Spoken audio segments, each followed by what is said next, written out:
In any language, there are things you just have to do. It could be homework, chores, going to work.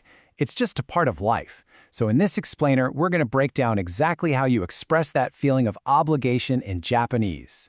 So, how do you actually say I must or I have to in Japanese? This is such a crucial piece of everyday communication, and I promise, by the end of this, you're going to be able to use it with confidence. Let's start with the foundation. Okay, so first up, we're going to look at the foundational formula. This is kind of the formal textbook way to talk about obligation. And really, once you master this, everything else is going to click into place. The key phrase you need to know is right here. Nakereba ikemasen.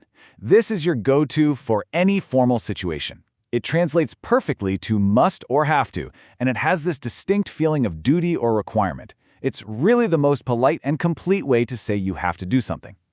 So how do you build this phrase? Well, it's actually a pretty simple three-step formula.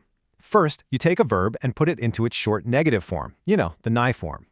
Second, you just drop that final I sound from the end. And third, you tack on the ending kereba ikemasen. That's it. It's a super reliable pattern that works for any verb. And what's really interesting here is the logic behind it. You're literally saying if one does not do the verb, it's no good. That's why it's built from the negative. Kind of cool, right? All right, so now that you've got the formal structure down, it's time to learn the conversational shortcut. This is how people actually talk in real life, and you'll see it builds directly on what we just learned. And here it is. This is what you're going to hear most of the time in a normal conversation. Nakya ikemasen. It's basically just a quicker, more crunched-down version of that formal phrase. It means the exact same thing, must or have to, but it just feels so much more natural and relaxed. So, the most important thing here is knowing when to use each one. Nakereba ikemasen is for those high-formality situations, like in a business setting, in writing, or when you're showing a lot of respect. Nakya ikemasen, on the other hand, is for your everyday casual chats with friends and family. Same meaning, just a different social vibe. Okay, theory is great and all, but seeing these rules out in the wild is where it really starts to make sense. So let's look at some actual examples. Here's our first example using that formal structure. Watashi wa mainichi benkyou shinakereba ikemasen.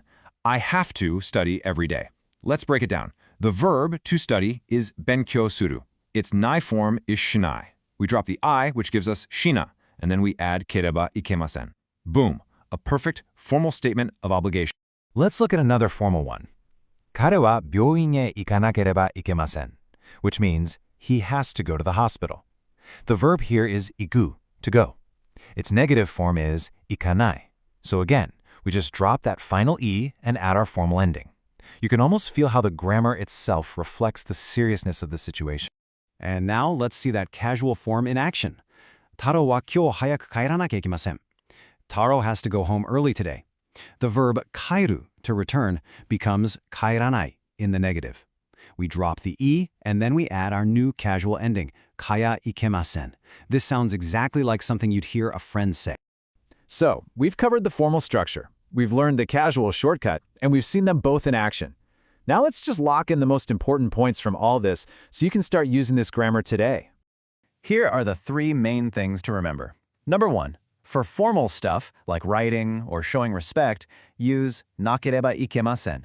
Number two, for everyday, relaxed chats, you're going to use nakya ikemasen. And number three, the foundation for both of them is always the verb's negative nai form. If you can get that conjugation right, you can build either one of these easily.